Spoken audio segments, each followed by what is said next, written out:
Chinese hospitals are being overwhelmed with what's being called a mysterious viral outbreak. Chinese military scientists discuss the benefits of bioweapons.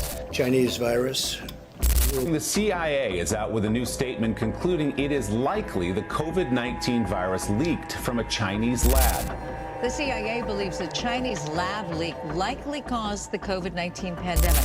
Hindi nuclear bomb, hindi missiles, kundi virus? Totoo nga bang virus ang ultimate bioweapon ng China? Kamakailan nga ay inilabas ng CIA o Central Intelligence Agency ng Amerika ang resulta ng kanilang investigasyon na naiuugnay sa pinagmulan ng COVID-19 o novel coronavirus na siyang nagsanhi ng pandemya noong taong 2019.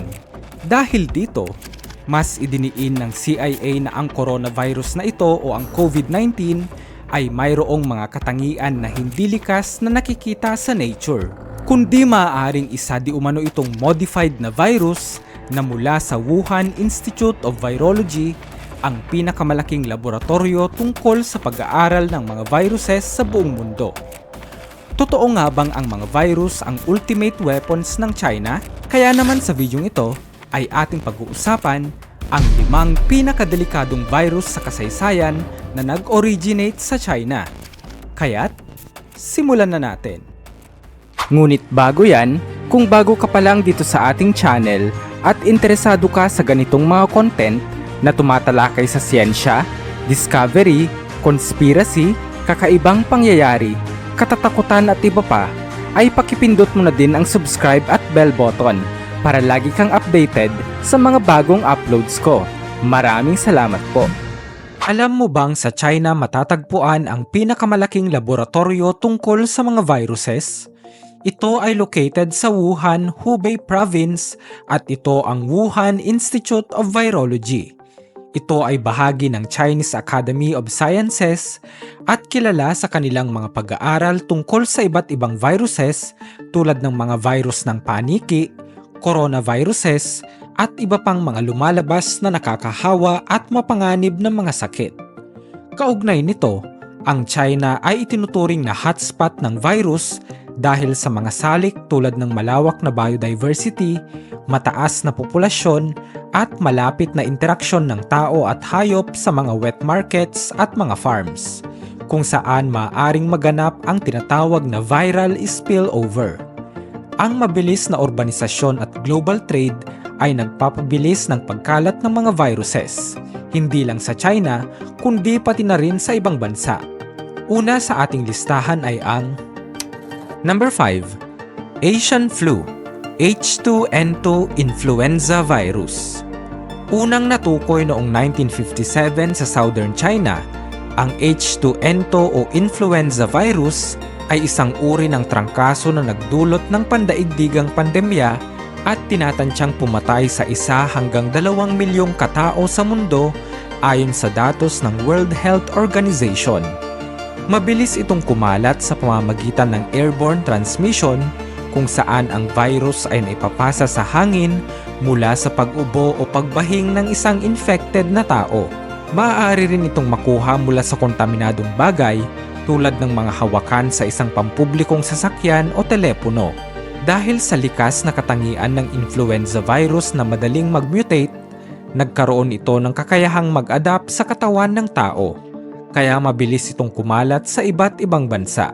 Ang karaniwang sintomas ay lagnat, ubo, sore throat at pananakit ng katawan. Dahil sa mabilis na mutation ng influenza virus, mabilis itong kumalat sa iba't ibang bansa.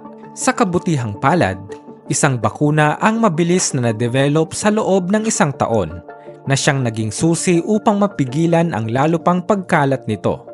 Sa ngayon, ang H2N2 strain ay hindi na aktibo sa tao, ngunit patuloy itong binabantayan upang hindi na ito mag-mutate sa mas malakas na strain o variant. Ang pinaka-epektibong paraan upang maprotektahan ang sarili ay ang taunang pagbabakuna ng flu vaccine, regular na paghuhugas ng kamay, at pag-iwas sa matataong lugar tuwing may outbreak. Number 4. Avian Influenza, H5N1 Bird Flu Virus.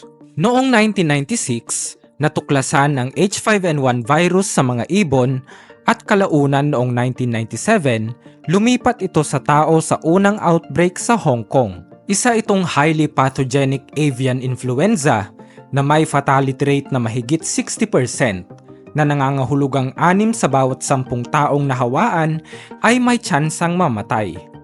Bagamat hindi ito madaling maipasa mula sa tao, ito ay nakakahawa sa pamamagitan ng direktang kontak sa mga infected na ibon, lalo na sa mga poultry farms at live animal markets. Mabilis itong kumalat sa industriya ng agrikultura na nagresulta sa pagkakatay ng milyon-milyong manok upang maiwasan ang pagkalat nito. Ang sintomas nito ay mataas na lagnat, hirap sa paghinga, at matinding pulmonya na maaaring magresulta sa respiratory failure na kalaunan ay kamatayan. Lubhang kinatatakutan ng mga eksperto ang posibleng mutation ng H5N1 na maaaring maging sanhi ng isang pandaigdigang pandemya, kaya't patuloy itong minomonitor hanggang ngayon. Upang maprotektahan ang sarili, iwasan ang direktang kontak sa mga buhay na ibon, tiyakin ding lutong-luto ang mga produktong manok, at sundin ang tamang health protocols sa panahon ng avian flu outbreaks. Number 3. Nipah virus. Unang natukoy ang Nipah virus noong 1999 sa Malaysia, ngunit may koneksyon ito sa ilang species ng paniki na matatagpuan din sa China. Hindi pa nagkakaroon ng malaking outbreak sa China, ngunit nananatili itong banta dahil sa kakayahan nitong lumipat mula sa hayop patungo sa tao at minsan mula sa tao patungo sa ibang tao. Ang Nipah virus ay maaaring makuha mula sa kontaminadong pagkain tulad ng prutas na nadilaan ng mga paniking nagdadala ng virus. Mayroon din itong posibilidad na maipasa sa pamamagitan ng bodily fluids mula sa isang nahawaang tao. Ang sintomas nito ay lagnat, matinding sakit ng ulo, pagkakaroon ng kumbulsyon at pamamaga ng utak na may fatality rate na nasa 40% hanggang 75%. Kung kaya't maituturing itong isang deadly virus. Sa ngayon, wala pang gamot o bakuna laban sa Nipah virus, kaya itinuturing itong isang napakalaking banta sa kalusugan. Upang maiwasan ito, mahalagang umiwas sa pagkain ng prutas na maaaring nadapuan ng paniki, umiwas sa direktang kontak sa mga hayop na maaaring carrier ng virus, at sundin ang tamang personal hygiene practices. Number 2. SARS virus o Severe Acute Respiratory Syndrome o SARS-CoV-1. Noong 2002 sa Guangdong Province sa China, lumitaw ang SARS-CoV-1, isang coronavirus na nagdulot ng matinding respiratory illness at mabilis na kumalat sa 29 na bansa. Sa loob lamang ng ilang buwan, higit sa 8,000 katao ang nahawaan at halos 800 ang namatay na may fatality rate na 10%. Kumakalat ito sa pamamagitan ng respiratory droplets kaya madaling lumaganap sa matataong lugar, ospital at mga pampublikong transportasyon. Ang sintomas nito ay mataas na lagnat, ubo, hirap sa paghinga at pulmonya na maaaring mauwi sa organ failure kung hindi maaagapan. Sa kabutihang palad, ang mahigpit na quarantine measures, travel bans, at public health interventions ay naging susi upang makontrol ito sa loob ng 8 buwan. Walang partikular na gamot para rito, ngunit ang supportive treatment at isolation protocols ang nakatulong sa pagpigil sa pagkalat ng virus. Sinasabing ito ang unang variant ng COVID-19. Number 1. COVID-19 o SARS-CoV-2. Ang pinakamatinding pandemya sa modernong panahon, ang COVID-19, ay unang natukoy noong 2019 sa Wuhan, China. Ito ay isang coronavirus na kumakalat sa pamamagitan ng respiratory droplets at surface contact at mabilis itong naging isang pandaigdigang emergency. Sa kabila ng mas mababang fatality rate nito na 1-2%, nagdulot ito ng milyong-milyong pagkamatay at malaking epekto sa ekonomiya, edukasyon at pang-araw-araw nating buhay. Ang sintomas nito ay iba-iba, mula sa banayad na sipon at lagnat hanggang sa matinding pulmonya at multiple organ failure. Dahil sa bilis ng pagkalat nito, Nagkaroon ng multiple waves at variants na humantong sa lockdowns, travel restrictions, at pagbagsak ng mga negosyo.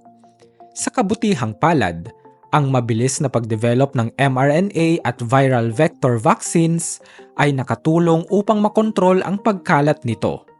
Upang maiwasan ang COVID-19 at mga bagong variants nito, mahalaga ang pagpapabakuna, pagsusuot ng face mask sa matataong lugar, tamang hygiene at pagsunod sa mga health protocols. Bakit patuloy na may mga virus na nagmumula sa China?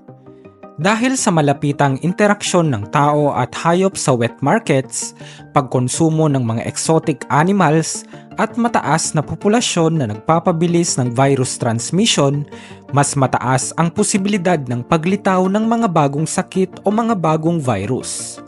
Ikaw kaibigan, anong virus ang kinatatakutan mo? I-comment mo naman sa baba para malaman namin. Muli, this is Bright Owl PH and see you on my next video. Peace out.